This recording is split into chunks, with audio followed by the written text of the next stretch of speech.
গরম খাবার অনেকেরই পছন্দ, তবে অনেকে রান্নার সুবিধার্থে কেউ সময় বাঁচাতে একসঙ্গে বেশি পরিমাণ রান্না করে ফ্রিজে রেখে দেন এবং পরে সেটি গরম করে খান। তবে কি জানেন, কিছু খাবার আছে যেটা বারবার করে গরম করে খেলে আসতে পারে আপনার জন্য ঘোরতর বিপদ। এতে যেমন কমে যায় পুষ্টিগুণ, তেমনি বেড়ে যায় রোগের ঝুঁকি। হ্যালো ভিউয়ার্স, আসসালামু আলাইকুম। নতুন আরেকটি ভিডিও দেখার জন্য কুকিং হোস্ট ফ্যামিলিতে আপনাদের সবাইকে আবারও ওয়েলকাম। পরিবার ও স্বাস্থ্য বিষয়ক যে কোনো নতুন তথ্য পেতে আজই আমার চ্যানেলটি সাবস্ক্রাইব করুন। সব সময়ই টাটকা খাবার খাওয়ার পরামর্শ দিয়ে থাকেন চিকিৎসকেরা, তবে একান্তই যদি দরকার পড়ে তাহলে সর্বোচ্চ একবার গরম করাই ভালো। এর বেশি গরম করলে রোগ প্রতিরোধ ক্ষমতার উপর ক্ষতিকর প্রভাব ফেলে। ভাত রান্না করার সময় তাতে বেসিল সিরিয়াস ব্যাকটেরিয়া তৈরি হয়। রান্না করা ভাত ফের গরম করলে ব্যাকটেরিয়া সংখ্যায় দ্বিগুণ হয়ে গিয়ে ডায়রিয়া পর্যন্ত হতে পারে। আর বিশেষজ্ঞদের মতে এই ব্যাকটেরিয়া চাল সেদ্ধ করে ভাত তৈরি হয়ে যাওয়ার পরও বেঁচে থাকে। স্বাভাবিক তাপমাত্রায় রেখে দিলে ব্যাকটেরিয়ার বংশ বিস্তার করে শুরু হয় বিষক্রিয়া। আবার ভাত 5 থেকে 55 ডিগ্রি সেলসিয়াস তাপমাত্রায় ফের গরম করা হলে ব্যাকটেরিয়া সক্রিয় হয়ে ওঠে। ডিম যদি দ্বিতীয়বার গরম করা হয় তাহলে এর পুষ্টিগুণ নষ্ট হয়। ডিমের মধ্যে নানা ক্ষতিকর ব্যাকটেরিয়া জন্মে। এসব ব্যাকটেরিয়া পেটের জন্য খুবই ক্ষতিকর। এছাড়া ডিম দ্বিতীয়বার গরম করলে এর মধ্যে থাকা নাইট্রোজেন অক্সিডাইজড হয়, যা ক্যান্সারের ঝুঁকি বাড়ায়। এই কারণে পুষ্টিবিদদের মতে ডিম রান্না কিংবা ভাজা যেভাবেই খান না কেন, কোনোটাই দ্বিতীয়বার গরম করে খাওয়া ঠিক নয়। এটা আমাদের অনেকেরই জানা যে একবার চা বানানোর পর তা ঠান্ডা হয়ে গেলে পুনরায় গরম করা উচিত নয়। চায়ের মধ্যে থাকা ট্যানিক অ্যাসিড থাকে, যেটা তৈরিকৃত চা ফের গরম করলে সেটা যদি পান করা হয় তাহলে লিভারে চরম ক্ষতি হতে পারে। বিট এই সবজিতে এমন একটি কমন উপাদান আছে, আর সেটি হচ্ছে নাইট্রেট, যা দ্বিতীয়বার গরম করলে ক্ষতি হতে পারে, যেটা স্বাস্থ্যের জন্য ভীষণ ক্ষতিকর। স্যুপের মাংস এবং সেলরি শাক কখনোই দ্বিতীয়বার গরম করা উচিত নয়, কারণ এতে তাদের পুষ্টিগুণ নষ্ট হয়। মাংসের ক্ষেত্রে বেশিরবার গরম করে খাওয়ার ঘটনাটি বেশি ঘটে।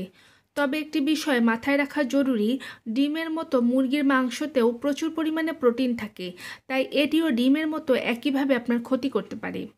মুরগির মাংস গরম করার সময়ে প্রোটিনের গঠন খানিকটা বদলে যায়, যা খেলে বদহজমের সমস্যা দেখা দিতে পারে। একান্তই মাংস বেশি পরিমাণে রেঁধে ফেললে ফ্রিজ থেকে বের করে ঘরোয়া তাপমাত্রায় রেখে দিন। রান্নার পর ফ্রিজে না রাখলে আলুর মধ্যে এক ধরনের ব্যাকটেরিয়া জন্মায়। অনেক সময় আলুর তরকারি রান্না করে তা ঢাকনা দেওয়া পাত্রে রাখলেও এই ব্যাকটেরিয়া জন্মিয়ে থাকে।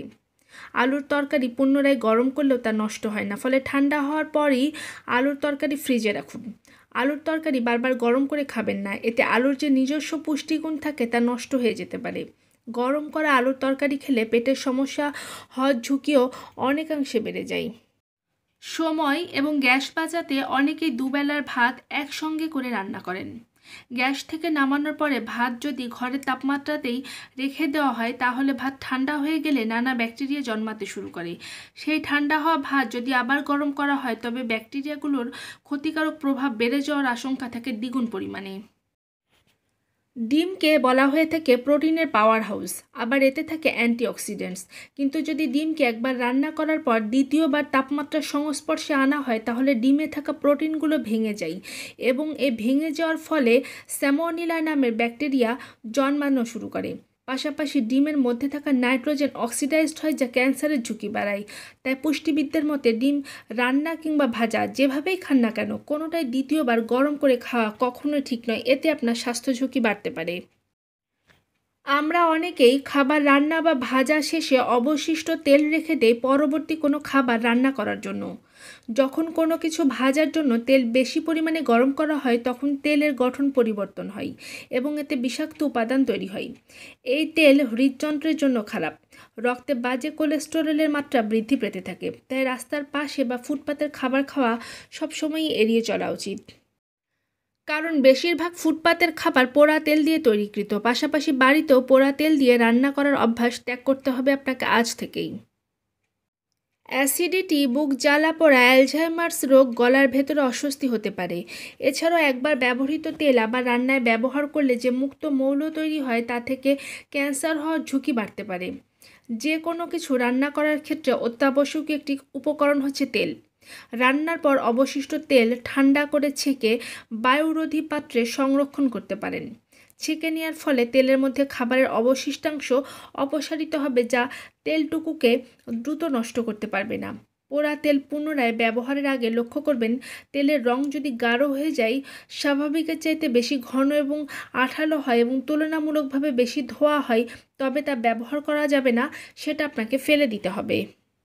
দৈনন্দিন জীবনে যে কোনো সময় আমরা চা পান করে থাকি, কিন্তু অনেকেই চা একবার বানানোর পর তা ঠান্ডা হয়ে গেলে পুনরায় গরম করে পান করে, যা একদমই ক্ষতিকর।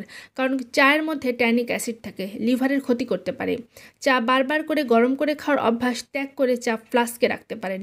আর এতক্ষণ আপনারা যারা আমার সাথে আছেন, আপনাদের সবাইকে জানাই thank you so much. Take care, আল্লাহ হাফেজ, বাই বাই।